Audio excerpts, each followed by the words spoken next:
I want to give you a simple problem. I know there's a lot of really intelligent young people here today, and so I want to give you guys an opportunity to shine. So here we go. Simple problem, okay? Now, before you answer your problem, okay, I want to see the really intelligent people try to solve it, okay? Because it's going to challenge you. I know it is, okay? So here we go. Who wants to give it a shot? Wrong answer. Wrong.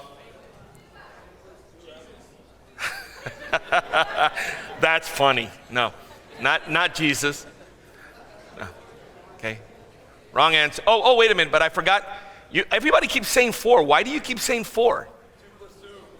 Come on. I mean, listen, my bad. I didn't give you the full instructions, okay? The full instructions are, here's your special instruction. Any answer is acceptable except 4.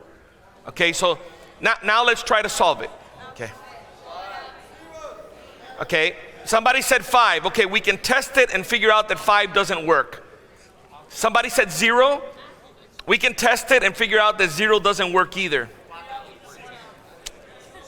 You see, how long? 2 square, we can test it and figure out that it disqualified. 4 is not an option. Now, follow me here.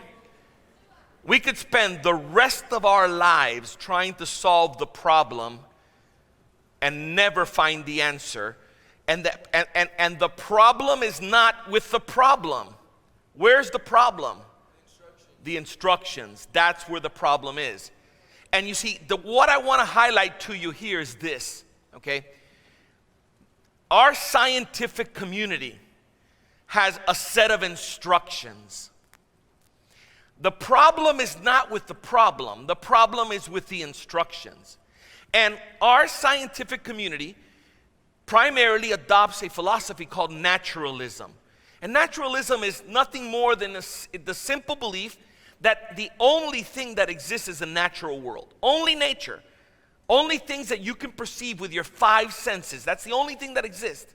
And so if that is your special instructions when you try to answer questions like, what's the origin of the universe? Where did the universe come from?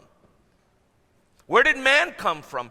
Any type of question that's going to require an answer that is supernatural, like God, well, you can't, because the instructions say that God is not an answer.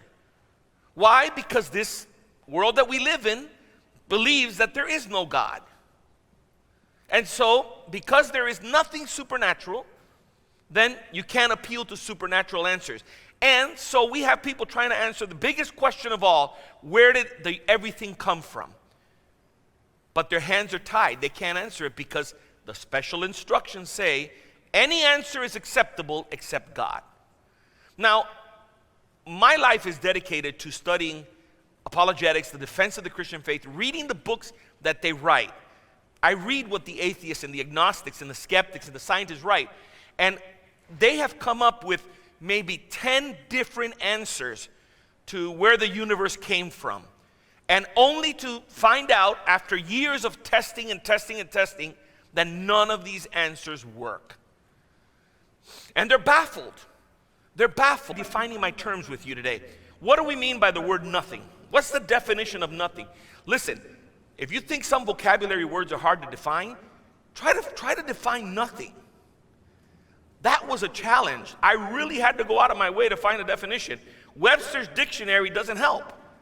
You look up in Webster's dictionary and nothing means not anything, not a thing. Hello, that's what the word is. Give me a definition. You go to Cambridge dictionary and what does it define? That nothing is not anything. We're back where we started for. Could somebody please define nothing for me? And so then, you know where I found the most complete, satisfying, thorough answer? Of all places, in Wikipedia. Like, I don't recommend Wikipedia to anybody. But man, I just looked it up and they have the best definition ever.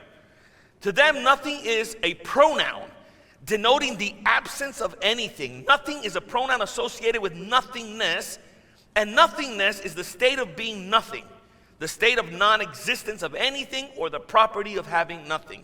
Man, at least I feel I got my money's worth for that definition. Okay, so nothing plus nothing plus nothing equals nothing. Now, this whole idea that the universe came from nothing, you might say, oh, come on, you're making that up. Nobody believes the universe came from nothing. Okay, the universe could be spontaneously created out of nothing. Okay, created is an action verb. So English teachers and English students, action verbs usually require a subject that is capable of carrying out the action. Okay? Who's carrying out the action when we say the universe created itself out of nothing? If there was nothing, what's the subject behind created? Nothing. And nothing can't create anything because nothing is nothing. Okay? Now, I'm not a theoretical physicist, so I have to rely on one who is. Let me introduce you to Matt Strassler. Matt Strassler is not a believer, okay? He doesn't have any agenda here. He is not a Christian. He is not a believer. But he is a visiting scholar at Harvard University, a full professor at Rutgers.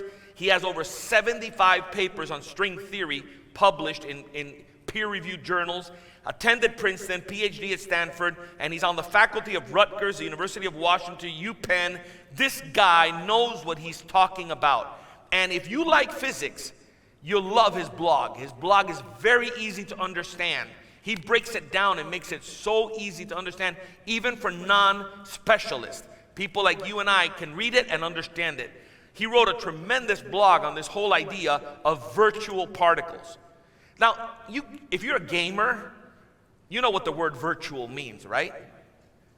When you see the word virtual beside anything in gaming, what are you talking about? It's not real. It's imaginary. It's not real, okay? But listen to him. We'll go to physics for it. In his article, The Virtual Particle, What Are They? He says the following, okay? The term virtual particle is endlessly confusing and a confused subject for the layperson. The best way to approach this concept, I believe, is to forget you ever saw the word particle in the term. A virtual particle is not a particle at all, okay? Virtual particles are not particles. It refers precisely to a disturbance in a field that is not a particle.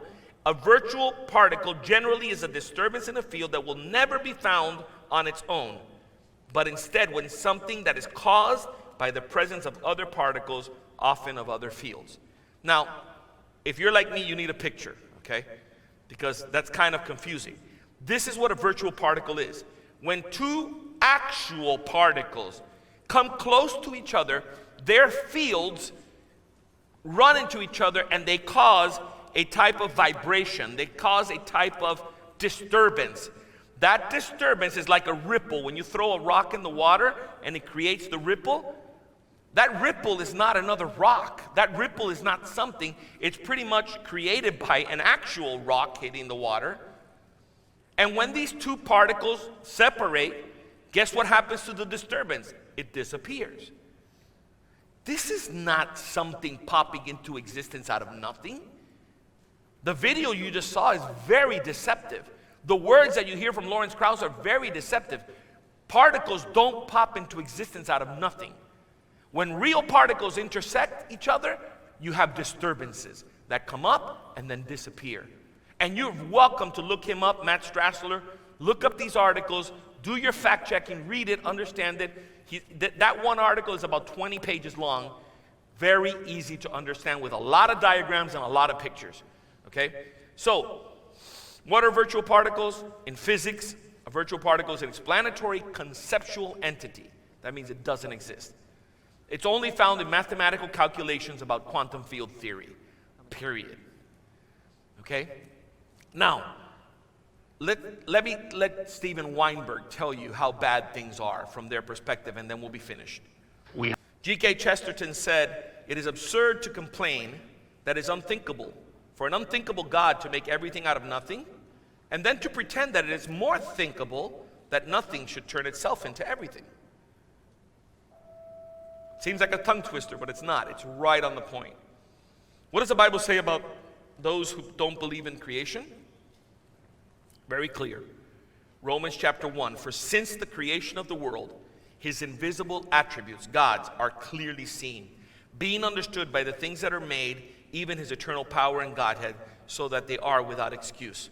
Because although they knew God, they did not glorify him as God, nor were thankful, but became futile in their thoughts, and their foolish hearts were darkened. Professing to be wise, they became fools. It doesn't get any clearer than that. It doesn't get any clearer than that. The Bible is trustworthy. When the Bible says in the beginning God created the heavens and the earth,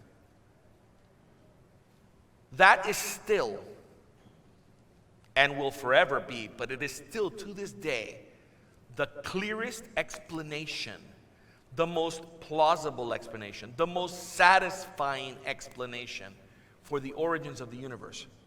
And any attempt to explain the origins of the universe without God fails, for the same reason that you cannot solve the problem of 2 apples and 2 apples if 4 is not an alternative that is permissible. We live in a world that has ruled out God, and because they've ruled out God, they're trying to find answers to questions that they cannot possibly answer. And that's why they come up with such foolish answers. These are not foolish men, but their hands are tied by the instructions. The problem is in the instructions, not in the problem. The worldview, the foundation, where we start from. At the end of the day, I don't know you. I don't know how many of you are atheists or believers or skeptics or agnostic.